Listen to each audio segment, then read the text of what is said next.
என் வீட்டு கதவை அடைக்க கூடாது. சொல்லுங்க, சாவை என் வீட்டு கதவை அடைக்க கூடாது. சாவை என் ஆசீர்வாதத்தை அடைக்க கூடாது. சாவை என்னை நல்ல நிலைமையில கொண்டு போறது தடை பண்ணக்கூடாது. நான் வாழ்க்கையில உயர சாவை என்னை தட்டி தடை பண்ணி அமுக்கி விடக்கூடாது. தேவன் இடத்துல இருக்கும்போது சாபங்களை முறியடிச்சு சாட்சியா வைக்கிறார். சாபங்களை முறியடிச்சு சாட்சியா வைக்கிறார் ஆண்டவர்.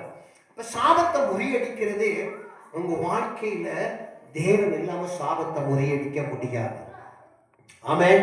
இன்னைக்கு நிறைய பேர் சாபத்தை முறியடிக்க பார்த்தீங்கன்னா செய்வன செஞ்சுக்குவாங்க, மந்திரத்தை போய் பார்ப்பாங்க. எதுக்கு? சாபத்தை முறியடிக்க.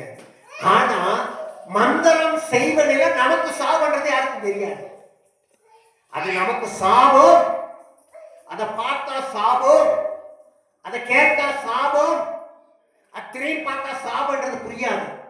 ஆனா தலைக்கு மேல பிரச்சனை வந்து அவமானப்பட்டு வெக்கப்பட்டு துக்கப்பட்டு நிற்கும் போதுதான் இயேசுவே உங்களை நான் நம்புறேன். எப்ப? இயேசுவே உங்களை நம்புறேன் எப்ப? நமக்கு எல்லாம் கைவிடப்பட்ட நிலைமையில போகும்போது தான் இயேசுவை நம்புவீங்க. ஆனா கொஞ்சமா இருக்கும்போது அது தேவனோட இருந்து அதை அதிகமா பெருக்குவார் ஆண்டவர். அதை பெருக்குவார்.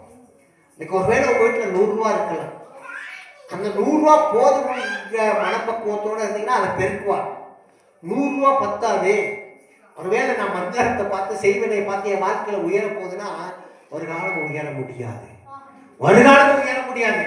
ஆண்டவருக்கு கொடுக்குற 1 ரூபாயும் சரி, உலகத்தில் கொடுக்குற 10 லட்சமும் சரி, ஆண்டவருக்கு கொடுக்குற 1 ரூபா வந்து 1 கோடிக்கு நமக்கு சம்மதமாக இருக்கும். அல்லேலூயா. அப்ப இந்த காரியத்திலிருந்து நம்ம முதலாவதாக என்ன செய்யணும்? விடுவிக்க வேண்டும். விடுவிக்க வேண்டும். இந்த வார்த்தையோட அடுத்த வாரம் நம்ம கொஞ்சம் நல்லா இருக்கணும். ஒரு நம்பிக்கை தனக்களாக வளரணும். ஜெபத்துல கருத்து இருக்கணும். விசுவாசத்தோடு இருக்கணும். மறுபடி நம்மளுடைய புத்தி இல்லாத காரியத்தை நிமித்தமாக சாபத்தை சம்பாதிக்க கூடாது. இது வந்து வேதம். பைபிள் என்பது வேதம். வேதத்தில் உள்ள ரகசியம்